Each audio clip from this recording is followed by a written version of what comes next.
करुणा सदन भक्त वत्सल श्री 108 श्री सद्गुरुदेव महाराज की जय। तो दोस्तों,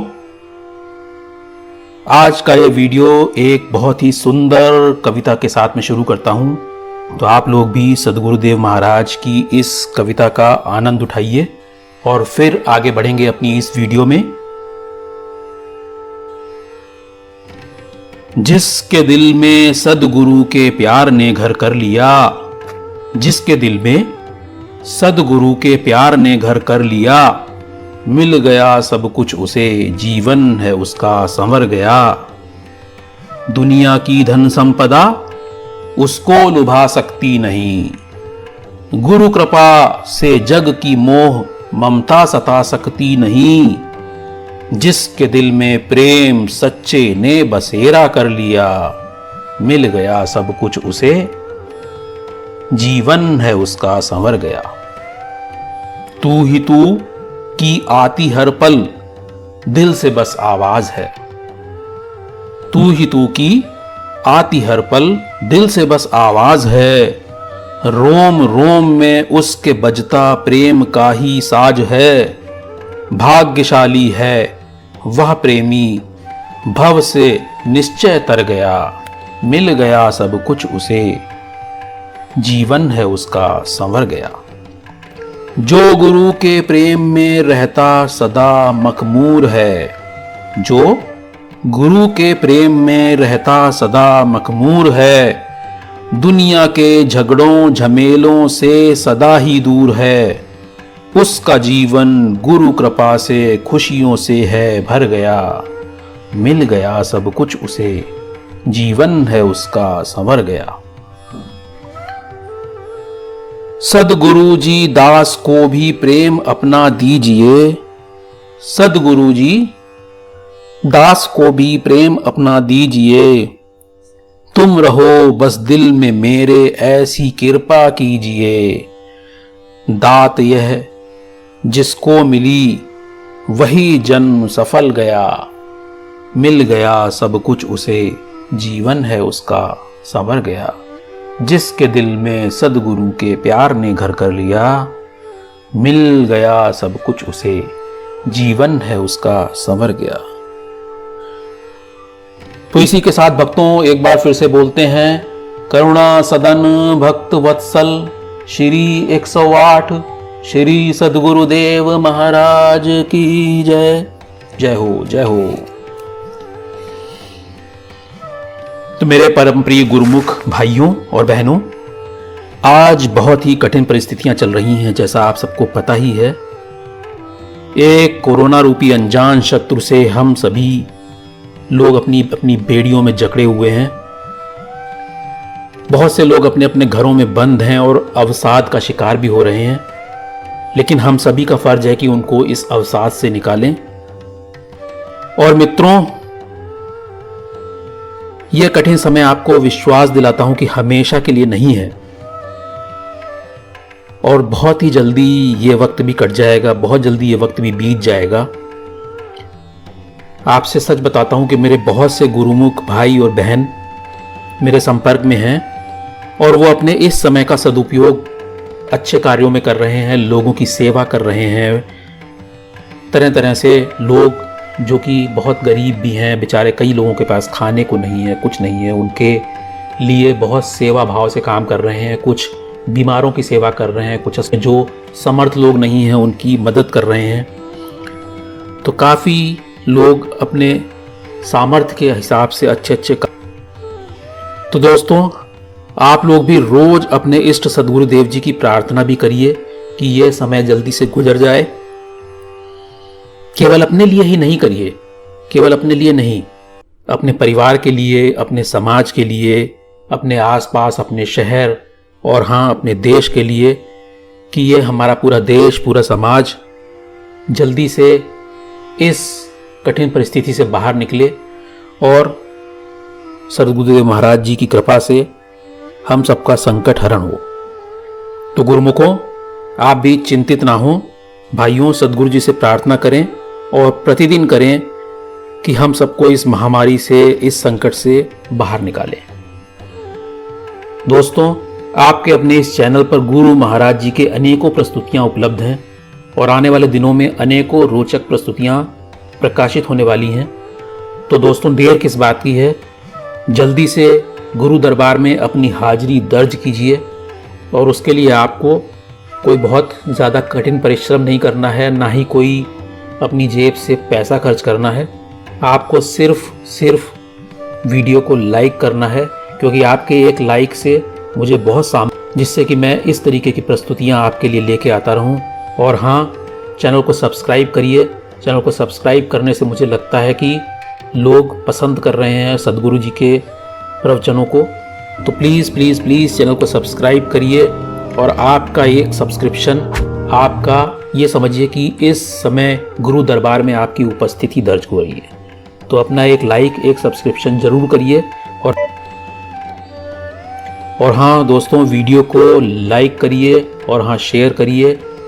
तो चलिए जल्दी से शुरू करते हैं अपनी आज की इस प्रस्तुति को। तो दोस्तों, आज की इस प्रस्तुति जो कि है श्री गुरुदेव महाराज की अमृतवाणी, और आज की प्रस्तुति का शीर्षक है सद्गुरु का ओट और आसरा। तो सद्गुरु के ओट आसरे के ऊपर आज का प्रसंग है। तो चलिए वीडियो को अंत तक देखिए। और तो मित्रों, आज की अमृतवाणी शुरू करने से पहले एक बार गुरु महाराज जी का जयकारा मेरे साथ बोलेंगे। बोलो श्री 108 श्री स्वामी वैराग्यानंद जी महाराज की जय। बोलो श्री सच्चिदानंद परमहंस महाराज की जय। तो मित्रों, आज की इस वीडियो में जो प्रसंग लिया गया है वो है मालिक का ओट आसरा। तो वास्तविकता में अगर देखा जाए तो मालिक का, यानी कि हमारे सद्गुरुदेव महाराज जी का ओट आसरा ही सच्चा है, जबकि संसारियों का ओट आसरा अगर आप लेते हैं तो वो सच्चा नहीं है, वो कच्चा है। इसलिए विचारवान मनुष्य वही है जो मालिक का आश्रय लेता है, उनका ओट आसरा ग्रहण करता है। ऐसे मनुष्य के मालिक सदा सहायी होते हैं, जिससे उनका यह जीवन भी सुख और आनंदपूर्ण व्यतीत होता है और उनका परलोक भी संवर जाता है। महापुरुष संसार में क्यों अवतरित होते हैं? वास्तविकता में महापुरुष संसार में जीवों के कल्याण के लिए ही अवतरित होते हैं। उन्हें गुरुमुखों का ख्याल रहता है। महापुरुष इतने दयालु होते हैं, सेवकों पर इतनी कृपा करते हैं कि वे कभी भी उन्हें इधर या उधर या माया की तरफ नहीं जाने देते। उनकी जो इतनी कोशिश होती है, तो गुरुमुखों का भी एक फर्ज बनता है कि वे अपने इष्ट देव सद्गुरु जी की आज्ञा में चलें, उनका पालन करें। सेवकों को भी तो केवल सद्गुरु का ही आसरा होता है ना। जैसा कि कहा गया है, तुलसीदास जी ने कहा है, एक भरोसा एक बल एक आस विश्वास, स्वाति सलिल गुरु चरण हैं चात्रिक तुलसीदास। अर्थात भाग्यशाली गुरुमुखों, सेवकों को अपने इष्ट देव सद्गुरु का ही आसरा होता है, भरोसा रहता है। और उन सेवकों की जितनी भी कार्यवाही होती हैं वह सब अपने इष्ट देव के बल पर ही होती हैं। महापुरुषों की शरण ग्रहण करके सेवकजन उनके ही बल पर भक्ति के रास्ते पर आगे बढ़ते हैं और उनकी आज्ञा में चलकर ही वे अपनी मंजिल तक भी पहुंच जाते हैं। उनका यही लक्ष्य होता है कि हमारे इष्ट देव हम पर प्रसन्न रहे। जिस तरह पपीहे को केवल स्वाति बूंद की ही लालसा होती है, उसी की तलब होती है, उसी तरह सेवकों को भी केवल अपने इष्ट देव सद्गुरु का ही आसरा होता है। उनकी प्रसन्नता की ही इच्छा होती है, क्योंकि उनके तो सब कुछ इष्ट देव सद्गुरु देव ही होते हैं ना। जब सेवक जन सद्गुरु को अपना समझ लेते हैं, तब महापुरुषों को भी सेवकों का हर समय ख्याल रहता है। महापुरुष सेवकों के कल्याण का सोचते हैं। जिस आत्म कल्याण के लक्ष्य को लेकर सेवक जन गुरु दरबार में आए हैं, आप सभी यहाँ पर आए हैं, यानी कि आप अपनी गुरु दरबार में ही उपस्थिति दर्ज कर रहे हैं। तो जिस तरीके से सेवक जन गुरु दरबार में आए हैं, क्या वे उस लक्ष्य की तरफ बढ़ रहे हैं जो लक्ष्य आप लेकर आए थे? वे किस तरफ जा रहे हैं? उनका ध्यान किधर है? महापुरुष उनकी देख रेख करते हैं। वे सेवकों का ध्यान नाम भक्ति में लगाते हैं, आज्ञा में चलाते हैं और आज्ञा में चलाकर ही उनका कल्याण भी करते हैं। तो अगर गुरुमुखों को अपने सदगुरु पर भरोसा होता है, उनका आसरा होता है, तो वे उनकी आज्ञा में ही चलते हैं। जिस नाम भक्ति की कमाई के असली कार्य के लिए वे यहाँ पर आए हैं, वही कमाई करते हैं। वो इधर उधर नहीं भटकते, तो वे अपनी मंजिल तक जरूर पहुँच जाते हैं और शीघ्र अतिशीघ्र अपनी मंजिल को भी पा लेते हैं। तो इसलिए सेवकों, आप लोग समझें कि आपको अपने इष्ट देव का ही ओट आसरा रखना चाहिए। उनके लिए अपने इष्ट देव सदगुरु ही सब कुछ हैं और उनकी ही आज्ञा में चलकर अपना जन्म आप सफल कर सकते हैं। अज्ञा समन सुहासिब सेवा, सो प्रसाद जन पावय देवा। अर्थात सेवक के लिए सदगुरु की आज्ञा के बराबर और कोई सेवा नहीं होती। जो आज्ञा हो, जो हुक्म हो, उसी को निभाना ही असली सेवा है। इसलिए सेवक का धर्म है कि वे महापुरुषों की आज्ञा में चलें। जो गुरुमुख अपने इष्ट देव की आज्ञा में चलता है, तो समझो कि वह सब कुछ पा लेता है। तो गुरुमुखों की भी यही इच्छा होती है कि वह आज्ञा में चलकर अपना कल्याण कर लें। जिस आत्म कल्याण के लक्ष्य को लेकर गुरुमुख जन श्री दरबार में आते हैं, सदगुरु का भी आसरा रखकर उनके ही भरोसे भक्ति की कमाई करते हैं, उनकी आज्ञा में चलते हैं, तो वे अपने लक्ष्य को पा सकते हैं। दूसरा कोई नहीं पा सकता। सेवक को अपने इष्ट देव का भरोसा और आसरा हमेशा बनाए रखे रहना चाहिए, उसे कभी नहीं खोना चाहिए। दुनिया में और कौन है अपना? जितने भी सगे संबंधी रिश्तेदार, वे सब कहाँ तक के साथी हैं? कभी विचार किया है आपने?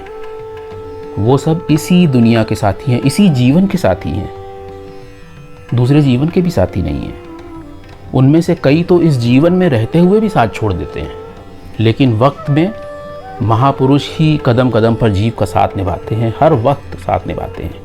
वे इस लोक में भी और परलोक में भी उनके संग हमेशा रहते हैं। जिसने अपने जीवन में अपने इष्ट देव को अपना बना लिया है, वह दुनिया से चला भी जाता है अगर, तो महापुरुषों को हमेशा उसका ध्यान होता है। अब जो इस दुनिया में है, उन्होंने सदगुरु को अपना बना लिया है। वे जानते हैं, वे समझ भी जाते हैं कि मेरे अपने तो सदगुरु ही हैं, उनके बराबर इस दुनिया में हमारा कोई और अपना नहीं है। क्यों है सदगुरु अपने? क्योंकि सदगुरु उनका भला चाहते हैं, हित चाहते हैं। वे उन्हें उनके कल्याण का सही रास्ता बताते हैं। इतना ही नहीं, बल्कि उनका हाथ पकड़कर इस रास्ते पर चलाते भी हैं। वे यह भी समझाते हैं कि देखो, यहाँ दुनिया में कोई चीज़ अपनी नहीं है, ना ही कोई चीज़ इंसान अपने साथ ले आ सकता है। साथी न चाले बिनु भजन, बिकिया सगली छारू, हरि हरि नाम कमावना, नानक इह धनुसार। अर्थात इंसान दुनिया के किसी भी पदार्थ को एकत्र करके कुछ भी साथ नहीं ले जा सकता, कुछ भी नहीं।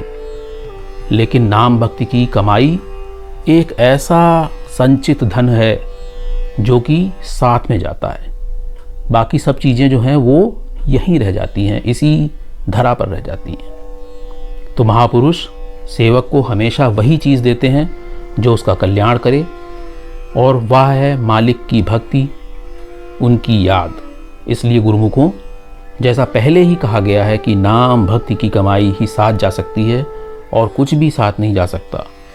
अगर यह कमाई नहीं की तो वह दुखी होकर रोता है, तो इस दुनिया के ख्याल उसको रह रह कर आते हैं, तो आगे चल करके उसको सुख कभी नहीं मिलता। सुख तो मालिक की याद में है, सेवा में है, सुमिरन में है। इसलिए हमारे महापुरुषों ने गुरुमुखों के लिए 5 नियम बनाए हैं। जो गुरुमुख जन इन 5 नियमों की पालना नित्य प्रतिदिन कर रहे हैं, तो समझ लो कि वे अपने आत्म कल्याण कर रहे हैं, असली कमाई कर रहे हैं, सदगुरु की प्रसन्नता को पा रहे हैं। हमारे श्री पंचम पातशाही जी महाराज अक्सर यही कहते थे कि 5 नियमों की पालना करो। और फिर तृतीय पातशाही महाराज श्री जो कहते थे, वो हमेशा यही फरमाते थे कि 1 घंटा भजन हर गुरुमुख किया करें। तो मित्रों, आपके इस अपने चैनल के ऊपर भी गुरु महाराज जी के बहुत से बढ़िया सुंदर प्रसंग हैं। यदि आप भजन करने में सक्षम नहीं हैं तो आप उनको देख भी सकते हैं, वो भी भजन तुल्य है। तो आप यहाँ वीडियो पर आकर के उनको सुन करके भी भजन रूपी आनंद प्राप्त कर सकते हैं। तो मित्रों, आगे बढ़ते हैं। इसलिए सब गुरुमुख भी यही फ़र्ज़ है, सभी गुरुमुखों का ये फ़र्ज़ है कि महापुरुषों के वचनों के अनुसार अपना जीवन बनाएं और बिताएं। श्री आरती, पूजा, दर्शन, ध्यान, सेवा, कल्याण करें और 1 घंटा भजन अभ्यास, जो कि गुरुमुखों के लिए धुर दरगारी हुक्म है, उसे 1 घंटा भजन जरूर किया करें। महापुरुषों की प्रसन्नता हासिल करें। सेवक को वही करना चाहिए जिसमें अपने इष्ट देव की प्रसन्नता हो। तो जब महापुरुष यह फरमाते हैं कि गुरुमुखों, नाम भक्ति की कमाई ही साथ जाती है, इसको आप याद रखोगे, यही कमाई करोगे तो यहाँ भी सुखी रहोगे और आगे मालिक के सामने जब सुरखरू होगे, जब पेश हो जाओगे, तो गुरुमुखों को अपने इष्ट देव सदगुरु के वचनों पर विश्वास करके, सदगुरु का भरोसा करके, उनका आसरा रखकर नाम भक्ति की कमाई करनी चाहिए, उनकी आज्ञा में चलना चाहिए। अगर इस तरह से आप यह कमाई करते हैं तो महापुरुष यहाँ भी आपका साथ रखेंगे, आपके साथ रहेंगे और आगे भी संग साथ रहकर रक्षा करेंगे। जो सेवक यहाँ सदगुरु की याद को दिल में रखते हैं तो सदगुरु भी उन सेवकों को भूलते नहीं। तो गुरुमुखों, आप सभी गुरुमुख हैं, नाम भक्ति कमाई के असली कार्य में संलग्न हैं, आत्म कल्याण भी कर रहे हैं। तो बस यही कुछ करना है, ज़्यादा कोई बड़ा काम नहीं। महापुरुषों की प्रसन्नता इसी में ही है। आप इसी तरह भक्ति के नियमों को अपनाते हुए सत वस्तु को एकत्र करते रहें, यही असली कमाई करते रहें और महापुरुषों की प्रसन्नता हासिल करें। तो मित्रों, इन्हीं वचनों के साथ इस प्रस्तुति को यहीं समाप्त करते हैं तथा शीघ्र ही एक नई प्रस्तुति लेकर आपके समक्ष पुनः प्रस्तुत होऊंगा। तो आप जल्दी से चैनल को सब्सक्राइब करिए, यदि अभी तक सब्सक्राइब नहीं किया है। वीडियो को लाइक करिए, शेयर करिए, जिससे कि आप और आपके मिलने वाले साथी भी इसका आनंद उठा सकें। और हाँ, जल्दी ही मिलते हैं अपनी अगली वीडियो के साथ में। तब तक मित्रों, जय हिंद, जय भारत, जय सद्गुरुदेव महाराज की जय। बोलो श्री सच्चिदानंद परमहंस सद्गुरुदेव महाराज की जय। बोलो श्री सच्चिदानंद परमहंस सद्गुरुदेव महाराज की जय।